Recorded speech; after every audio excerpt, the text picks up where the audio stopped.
네, 여러분들 안녕하세요. 오늘은 여러분들 그때 예고했던 대로 온라인 강의로 진행하도록 할 텐데요.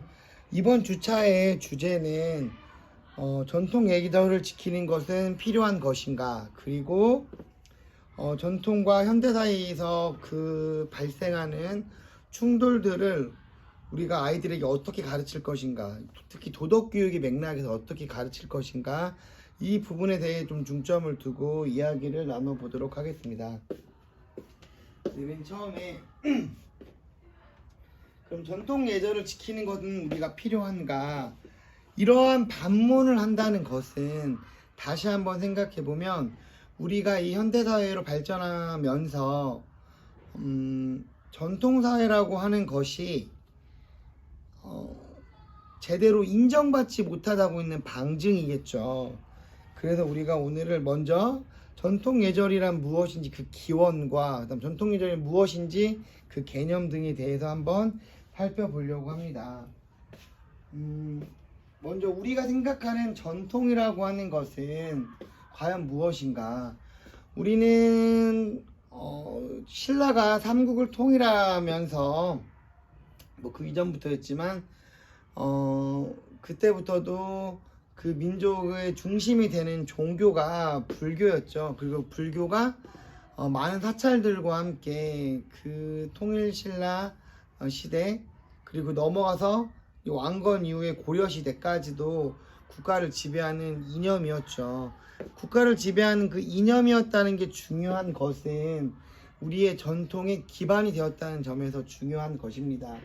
그리고 우리가 생각하는 전통이라고 하는 것은 그런 불교, 그 다음에 이제 그 고려시대 말기에 승려들도 그렇고, 그다음 고려시대를 대표하고 있는 그 권문세족들이나 그런 귀족들이 부패하면서 젊은 정도전이라든지 혹은 정몽주라든지 이런 유학, 성리학, 주자학이라고 불리는 이 유학계통의 신진사대부들이 등장을 했죠. 그래서 그 신진사대부들이 등장을 하면서 조선시대부터는 유학이라고 하는 것이 이 시대를, 사회를 이끌어가는 근본적인 이념이 되었습니다.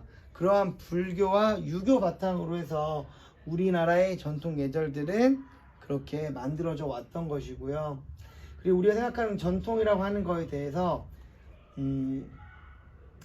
우리는 불교와 유교의 어떤 뿌리 기반을 두고 이렇게 왔지만 전통에 대한 좀 더 객관적이고 합리적인 시각이 좀 필요하다는 생각이 들었습니다. 무슨 말이냐면 우리가 최근에 제가 이제 도덕 수업을 하면서도 아이들과 그런 이야기를 했었어요. 우리 사회에 불필요한 갈등도 너무 많고, 제가 여기서 불필요하다라고 표현하는 것은, 그러니까 많은 지점에서 서로의 이해할 수 있는 부분들이 있는데, 그런 부분들까지도 어떤 두 집단이 온전히 진영 논리에 매몰되어 가지고 진영 논리에 매몰되어 가지고 너무 지나치게 갈등을 빚어내는 것이 아닌가, 그런 이야기를 아이들과 했었는데, 마찬가지로 이 전통이라고 하는 것과 현대사회라고 하는 것도 충분히 전통적인 거, 옛날 거가 무조건 나쁜 것이 아니고, 또 반대로 현대사회의 이러한 것들이 무조건 좋은 것들이 아니기 때문에 그러한 부분들에 대해서 객관적이고 합리적인 시각이 필요한 것이죠. 그래서 이제 이 교재에도 이렇게 나와 있지만, 참고로 저희가 이번 주에 하는 내용은 교재 5장에 해당되는 내용들이고요. 교재에 나와 있지만 전통이 가지고 있는 잠재성, 왜냐하면 전통이라고 하는 건 기본적으로 뒤에 나오겠지만 시공간적인 보편성과 특수성을 가지고 있지만, 그 특수성의 차원에서 봤을 때 죄송합니다. 제가 이번 주에 감기에 걸려가지고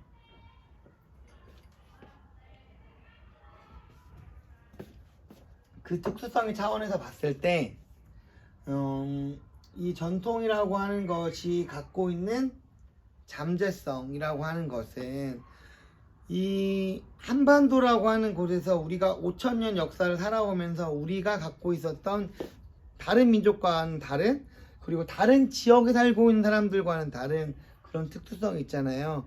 그 특수성 속에서 우리가 갖고 있는 분명한 잠재성이 있다라고 보고 있고, 그다음에 앞에서 이야기했던 것처럼 그렇다면 현대사회와 이 전통의 그 문화, 윤리, 이러한 예절, 이러한 것들이 어떠한 지점들에서 긴장 관계를 형성하고 있는지에 대해서 우리가 조금 더 객관적인 시각으로 엄밀하게 살펴볼 필요가 있겠다라고 하는 이야기를 드리는 겁니다. 다시 한번 이야기하면 전통이라고 해서 무조건 나쁘다고 한다면 우리가 뭐 동양 철학이라든지 한국 철학이라든지 그다음에 기본적으로 아직도 우리 사회를 지배하고 있는 유교적인 문화들이 있잖아요.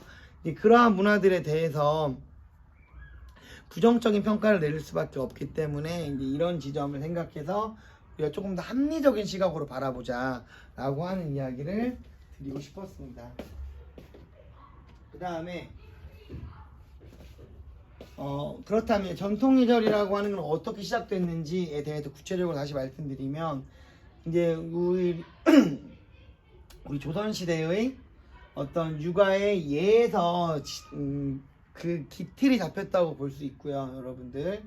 그 다음에 이 예라고 하는 건 기본적으로는 하늘에 대한 제사의식에서 비롯된 것입니다. 하늘에 대한 제사의식에서 비롯된 것이고, 인간과 도에 대한 존중감, 인간과 도에 대한, 그러니까 그 인간이라고 하는 것이 물론 모든 인간을 향한 것 같지는 않아요. 왜냐면 여러분들도 아시겠지만 유교 사회에서는 분명한 계급이 있었기 때문에 그 계급을 생각해 본다면 모든 인간들은 아니겠지만, 여기서 그렇다고 꼭 계급이 높은 사람만을 가리키는 것도 아니고 흔히 말하는 성인, 군자 이런 부분들을 가리켰겠죠.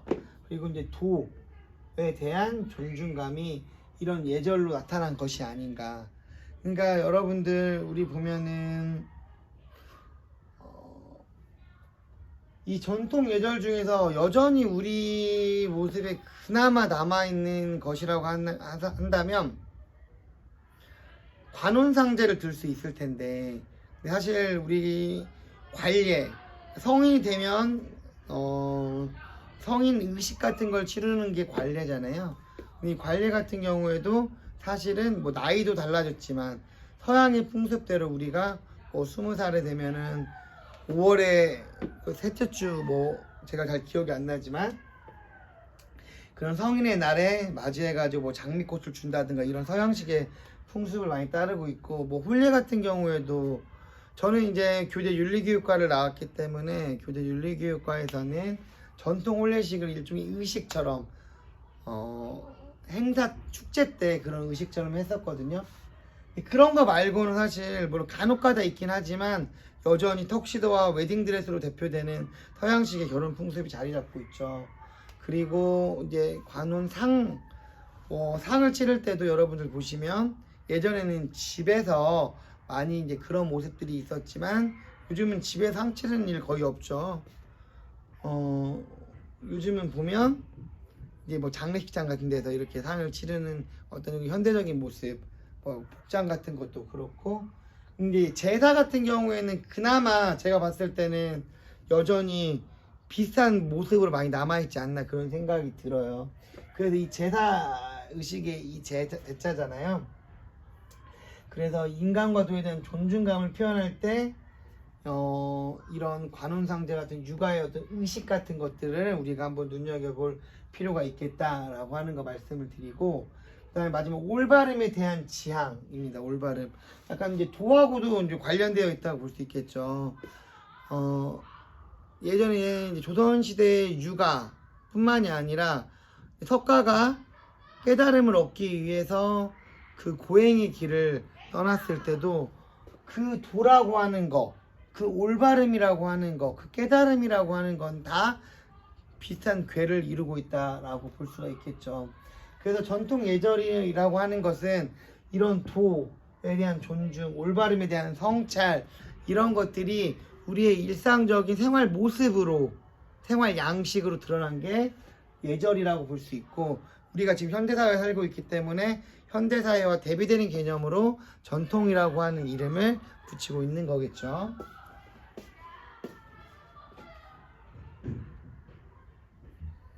그래 아까도 이제 설명드렸지만 전통 예절과 전통 사회는 불교의 시대에서 유교의 시대로 넘어가게 된 거죠.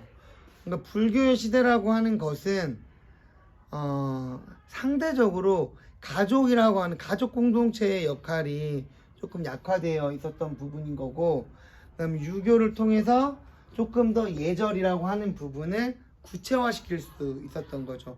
뭐 삼강오륜이라든지 이런 부분들 보면서 이제 원광법사의 세속오계도 보면은 이런 원광법사니까 당연히 불교 승려이실 텐데 거기에도 보면은 이런 유교적인 내용이 들어가 있죠, 여러분들. 그래서 이제 불교의 시대에서 유교의 시대라고 하는 것은 고려 시대에서 조선 시대로 넘어갔다는 걸 가리키면서 또 동시에 조금 더 이런 예절이라고 하는 측면이 아까 제가 처음에 종교에서 비롯되었다라고 이야기를 드렸었는데, 이 예절이라고 하는 측면이 이제 조금 더 그런 민중의 삶에, 그다음 백성들의 삶에 좀 더 깊숙이 관여했다라는 내용으로 이해할 수 있겠습니다. 그래서 그런 것과 같은 맥락으로 이제 지도층이 확대 개편된 거죠. 지도층 예를 들어서 정말 극소수였다는 거예요. 여러분들 보족사 진울 아실지 모르겠는데 사실 진울은 왕자 출신이죠. 고려의 왕자 출신인데 그렇게 고려의 왕자로서 진울이 지위가 아니었다 할지라도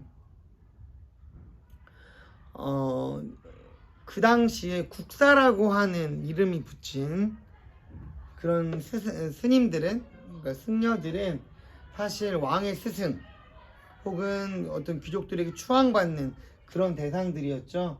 그렇기 때문에 그런 승려들과 왕족 그리고 몇몇 그 귀족들, 그러니까 고려시대 때에는 그런 귀족들의 그 범위가 상당히 좁았던 거죠. 그리고 그리고 그러다 보니까 예절이라고 하는 것은 특정 몇몇 사람들에 대한 전유물이었던 거고, 일반 백성들 같은 경우는 아주 기본적인 것들만 지키면 되는 거겠죠. 예를 들면 내가 노비고 우리가 귀족 상전이 있을 수 있겠죠, 주인이. 그러면 내가 노비로서 귀족에게 지켜야 되는 기본적인 거, 내가 평민으로서 지켜야 될 기본적인 것들, 이러한 것들만 중요시했던 거고, 물론 이제 그 고려 시대에도 과거 제도는 있었는데 여러분들 고려 광종 때 쌍기라고 하는 사람이 과거 제도를 만들었죠. 그런데 그 이전에 뭐 통일신라 때도 독서 삼품과라고 있었잖아요. 이제 그런 부분들은 사실 많이 활성화되지 못했던 거죠. 통일신라 시대나 고려 시대 때. 여러분 잘 아시겠지만 고려 시대 때 그래도 음서 같은 걸로 갔잖아요, 관직으로.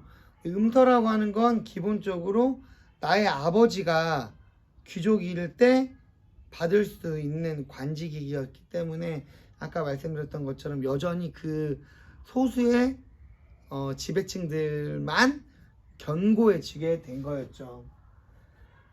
그래서 이제 과거 제도가 들여왔고 과거 제도가 조금 더 활성화됐다는 것, 특히 조선시대의 유학, 성리학을 기반으로 해서 이 과거 제도가 확대 개편이 되면서 이제 조금 더 지도층이 넓어지게 된 것이고, 지도층이 확장됐다는 것은 우리가 예절이라고 하는 것을, 예라고 하는 것을 조금 더 적용시킬 수 있는 대상의 범위가 넓어졌다고 하는 것을 의미할 수 있겠습니다. 다음에 그래서 전통 예절을 숨기는과 엮이는이라고 하는 지점들에 대해서 우리 교재에 나와 있는데요.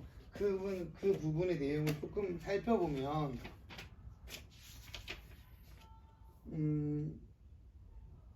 이제 숨기능이라고 하는 것은 여러분들과 저하고 이제 페이지 수가 좀 다르다 보니까 교재에 보면은 마음속의 인간관계를 보다 바람직한 방향으로 이끌고자 하는 지향이 있다라고 나와 있습니다. 제가 아까 바람직함, 올바름에 대한 지향이라고 이야기했었는데, 이 예절이라고 하는 건 그러니까 결과적으로 현대사회를 살아가고 있는 우리가 지켜보고 있을 때는 너무 구시대적이고 잘못된 풍습이라고 볼 수 있겠지만, 그 당시에 그 사람들은 조금 더 옳고 바른 것을 공부하고 있는 사람, 그 옳고 바름, 또 옳고 바름을 지향하는 그런 모습, 이러한 부분들에 대한 존중감이 있었기 때문에 그 존중의 차원에서 이러한 예가 생활에 구체화된 거라고 다시 한번 말씀드릴 수 있겠습니다. 그리고 그게 바로 예절이라고 하는 것에 대한 순기능이었고, 그것들을 통해서 조금 더 우리가 이런 사회의 구성원들을 결속시킬 수 있었던 거겠죠. 네, 그래서 하지만 이제 역기능이라고 하는 것은 조선시대 말기에 특히 많이 드러나는데, 이제 이러한 예절이라고 하는 것을 우리가 왜 만들었고, 그리고 왜 지켜야 하는지, 제가 아까 얘기했던 인간에 대한 존중, 올바름에 대한 존중, 그다음에 뭐 도에 대한 성찰, 이런 것들이었는데, 이 나중에는 다 사라지고 그 의식, 예절, 그러니까 이 거칠에만 남았던 거죠. 이 거칠에만 남다 보니까 우리가 불필요하게 그런 기본적인 정신을 살리지 못하고 허례허식만 남게 되었던 거죠. 그래서 그 남았던 그 허례허식 같은 것들을 우리가 최대한 지양하고, 우리가 구체적이고 본질적인 예절 속에 담겨져 있는 그 정신을 생각해내는 것이 우리가 역기능을 극복하고 현대사회와 공존할 수 있는 그런 방향이지 않을까, 그런 생각이 듭니다. 그래서 우리가 이제 전통과 현대의 이 충돌에 대해서 어떻게 가르칠 것인가, 또 다르게 이야기한다면 전통 예절이라고 하는 걸 어떻게 현대사회에서 가르칠 것인가. 물론 무조건 가르쳐야 되는 건 아니고, 가르칠 가치가 있는 거라면 그러한 부분들을 우리가 현대적 사회의 어떤 가치에 맞게 재구성해서 우리가 가르칠 수 있는 거겠죠. 그 전통과 현대의 이제 충돌 한번 보시면, 이제 주요 산업이 변화가 됐습니다, 여러분들. 무엇이냐면 아까 이제 불교에서 유교가 되면서 그 가족 공동체에 대한 소중함이 강조가 되었고, 그리고 일반 민중에게까지 어떤 예절이라고 하는 게 적용되는 범위가 확장되었다고 말씀드렸었는데요. 그러다 보니까 이 가족 공동체가 상당히 중요했었는데, 근데 이 농업사회에서 이제 박정희 대통령 이후, 여러분들 잘 모르겠지만 1960년대 제1차 경제개발계획 이후로 우리가 정말 개발도상국들 중에서는 두드러지게 엄청난 경제적 발전을 이루어냈던 거죠. 그러면서 이제 농업에서 이제 공업으로 발전됐는데요. 이게 농업에서 공업으로 발전되면서 이제 가족의 어떤 유형도 대가족에서 핵가족으로 이제 이렇게 변화되게 되었죠, 여러분들.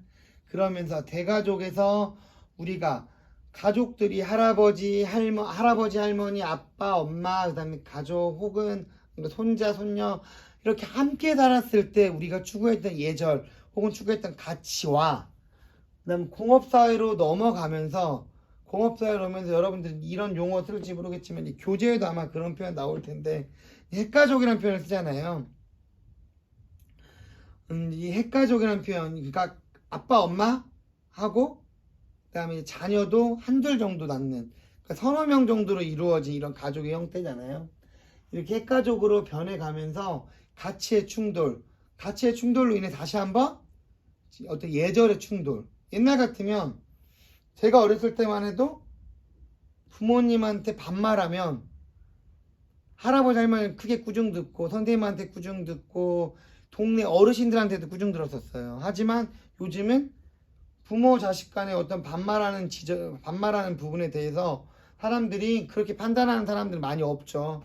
친근감의 표현으로 많이 판단하잖아요. 그러한 것들도 하나의 예절의 변화, 가치의 변화로 인한 어떤 사회적인 현상이라고 볼 수 있겠죠. 근데 이제 반대로 인간관계는 확장이 됐어요. 이게 무슨 말이냐면, 사실 이제 인터넷이라고 하는 어떤 통신 기술의 발달로 인해서 우리가 같이 살고 있는 잠시만요, 여러분들.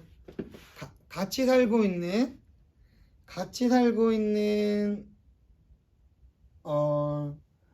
이 가족이라고 하는 건 규모가 줄어들었지만 우리가 인간관계라고 하는 부분, 그러니까 다양한 사람들과 접촉할 수 있는 부분은 넓어졌다는 거죠. 첫 번째 이유가 이제 우리가 어떤 예전에 농업을 주로 삼았을 때에는 그 지역 사람들끼리만 지내잖아요. 같은 면, 같은 동, 거기까지도 안 가.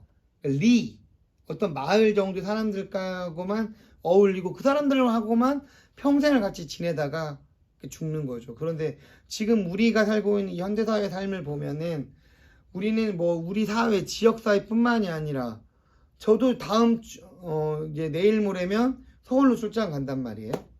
뭐 다른 지역 사람들, 요즘은 게다가 더 넓어져서 그런 인터넷의 발달 등으로 통해서 다른 나라의 사람들하고까지도 관계를 맺고 있잖아요. 그렇게 이제 인간관계가 확장이 되면서 다양한 가치들이 유입이 될 수밖에 없는 거예요. 다양한 가치들이 유입이 될 수밖에 없는 거고, 그 가치의 충돌들 속에서 우리가 예절을 어떻게 해석해야 하는가, 이러한 부분들이 우리가 전통을 가르칠 때, 그다음에 전통과 현대사회의 충돌을 가르칠 때 상당히 중요한 부분이라고 볼 수 있겠습니다. 그래서 우리는 지속적으로 우리가 도덕 시간이든 혹은 사회 시간이든 전통과 현대사회의 윤리, 전통과 현대사회의 모습, 전통과 현대사회의 가치, 이러한 것들을 가르칠 때 우리는 이 전통이라고 하는 거에 대해서 재해석이 필요한 것이죠. 재해석이 필요하고, 이것들을 우리 나름대로 저 혼자 하는 것이 아니라 여러분들도 여러분들의 삶의 맥락에서, 저도 여러분들을 가르치고 혹은 지금 이 학교 이 교실 현장에서 아이들을 가르칠 때 이러한 부분들을 지속적으로 해내야만 하는 우리의 작업이라고 볼 수가 있겠습니다. 그래서 전통 예절을 어떻게 가르칠 것인가, 그러니까 자본주의 사회에서의 의미물음이라고 제가 이제 이렇게 표현을 해놨는데, 이제 교재에도 거기에 대한 내용들이 나와 있어요. 그러니까 자본주의 사회라고 했을 때, 그러니까 이 현대 사회는 자본주의 사회, 특히 우리의 사회는 자본주의 사회이기 때문에, 또 자본주의는 기본적으로 그러니까 이 돈이라고 하는 것이 사회를 운영해 나가는 핵심적인 가치로 작용하고 있잖아요. 그렇기 때문에 이 부분들을 극복하고 우리가 전통에서 어떻게, 여러분들은 제가 아는 전통사회는 돈이 중심이 된 사회는 아니었잖아요. 여러분들 산업공상이라는 표현 들어보셨죠? 산은 선비사자고, 농은 농업을 하는 사람, 공은 뭔가를 만드는 사람이고, 상은 뭔가를 파는 사람이었어요. 산업공상이라고 말하는 그 순서는 괜한 순서가 아니라 우리가 더 중히 여기는 게 먼저 나오는 거죠. 그래서 죄송합니다. 선비라고 하는 이러한 계급은 제일 존중받았던 사람들인 거고, 상이라고 하는, 그러니까 자본을 가지고 뭔가 장사를 하는 사람들은 옛날에 장사치라고 불렀죠. 장사치라고 불렀던 만큼 상당히 우리에게 어떤 미천한 존재였는데 지금은 아니죠, 여러분들. 그러니까 우리 아이들도 보면 여전히 건물주가 장래 희망인 아이들이 많이 있고, 그다음에 많은 사람들이 대기업에 입사하는 것을 꿈으로 갖고 있잖아요. 더 이상 상이 맨 밑에 있었던 그런 사람들이 아닌 거죠. 그렇다면 산업공상이라고 해서 상을 천대했던 이런 전통 중심의 예절이 있었을 텐데 지금은 거기랑 역전됐단 말이에요. 근데 과연 지금의 이 모습이 온전히 좋아 보이지는 않잖아요, 여러분들. 그럼 전통의 그 모습에서 이렇게 돈을 중심으로 하는 이 자본주의 사회의 모습을 바라봤을 때 분명히 비판할 지점들이 있을 거예요. 그러면 우리가 자본주의를 중심으로 살아가고 있는 사람들로서 이 전통사회가 우리를 바라봤을 때 비판할 수 있는 그 지점들을 우리가 공유하고 인식해야만 우리가 조금 더 건강한 사회로 나아갈 수 있는 밑바탕이 되지 않을까 생각해 봅니다. 그러니까 전통 예절의 보편성과 특수성 이제 지점인데, 아까 앞에서 잠깐 이야기했지만 이 전통이라고 하는 것이 갖고 있는 보편적인 특성들이 있잖아요. 이제 이러한 부분들 하고 거기에 벗어나서 이제 우리가 아까 불교적 맥락, 유교적 맥락 잠깐 이야기했지만, 그리고 이제 고려 시대의 맥락, 조선 시대의 맥락도 이야기했고, 그 다음에 이제 한반도라고 하는 이 지리적 특성에서 비롯될 수 있는 그런 특수성들에 대해서도 우리가 교재를 통해서 조금 더 살펴볼 필요가 있을 것 같고요. 그 다음에 이제 마지막으로 우리가 이 전통이라고 하는 것은 이제 교재에서는 시민사회 윤리로의 지향점을 찾을 수 있다라고 보고 있어요. 시민사회로의 지향점을 찾을 수 있다라고 보고 있고, 여러분들하고 저하고 이제 쪽수가 달라서 제가 이제 맨 마지막 지점에서 한 부분만 잠깐 좀 읽어 드리려고 합니다. 이기적이고 고립된 개인을 중심으로 해서 출발한 서구의 시민사회는 자기 자신들의 이기성을 담보하기 위해서라도 최소한의 도덕, 즉 공정성이라고 하는 지점을 상당히 중시하고 있죠. 근데 이제 우리 같은 경우에는 이게 너무 개인주의 측면이 이기주의적인 측면으로 너무 많이 발달했기 때문에, 그래서 우리가 많은 문제점을 갖고 있어요. 그러니까 우리가 시민사회 윤리라고 하고 있는 것은 이 시민이라고 하는 용어가 상당히 중심이 되는 거죠. 시민이라고 하는 것은 개인이라고만 볼 수가 없어요. 시민이라고 하는 것은 사회라고 하는 일종의 공동체의 구성원이고, 따라서 시민이라고 하는 건 우리가 권리 역시 중요하지만 그 시민이라고 하는 자격을 부여하기 위해서는 그 시민이 해내야만 하는 일종의 의무가 존재하고 있죠. 그래서 방금 전 제가 읽어드렸던 것처럼 이 고립된 개인이라고 하는 것을, 개인의 존재를 최대한 그 사람들의 권리를 보장해주기 위한 그런 윤리는 대한민국 사회에서는 지나친 개인주의, 이기주의로 발전했던 것도 일정 부분 사실이에요. 그래서 우리가 전통이라고 하는 어떤 조금 더 공동체를 중시했던 그런 전통사회의 문화를 바탕으로 해서 우리가 이 시민사회의 윤리로 나아갈 수 있는 어떤 아이디어를 얻을 수 있지 않을까라고 하는 것이 지금 이 교재에서 이야기하고 있는 전통과 현대사회의 공존법이라고 저는 읽어보았던 것 같습니다. 제가 이 좀 내용들을 대강 간략하게 이제 이야기를 했던 부분들은 다음 주에 여러분들을 만났을 때 여러분들이 발표를 해야 되는 부분들이기 때문에 제가 책의 내용들을 너무 지나치게 자세하게 이야기할 수는 없을 것 같아서 이 정도로 마무리 짓도록 하고, 여러분들 아직 발표를 다음 주에 하시는 걸 준비를 안 했다면 저는 이 교재의 내용, 저희 교수님의 이 관점 내용도 중요하지만 여러분들은 조금 더 현대사회를 살아가고 있는 사람으로서 여러분들이 생각하는, 여러분들이 교사가 곧 될 사람들이잖아요. 그래서 여러분들이 바라보고 지켜보았을 때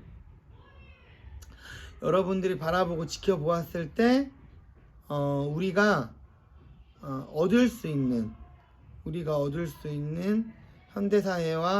현대사회에서의 교훈, 이런 것들 좀 생각해 봤으면 좋겠고, 그리고 전통과 현대가 어떻게 하면 여러분들의 관점에서는 공존할 수 있을지 거기에 대해서 다시 한번 생각해 보았으면 좋겠습니다. 사실 첫 번째 지금 강의가 있었는데 제가 조금 뭔가 서툴러 가지고 잘못되어서 지금 다시 한번 찍었는데요. 이번에는 제대로 올릴 수 있도록 하겠고요. 오늘 강의 내용에 대한 질문은 다음 오프라인 강의 때 받도록 하겠습니다. 그럼 여러분들 그러면 주말 잘 보내시고, 발표 준비하시는 6분들 애쓰시겠지만 조금 힘내시고, 다시 한번 말씀드리는데 이 6분은 발표 전날까지는 제 메일로 여러분들 발표 자료 있잖아요. 발표 안들 보내주시면 너무너무 감사하겠습니다. 그럼 오늘 온라인 강의는 여기서 모두 마치도록 하겠습니다. 수고하셨습니다.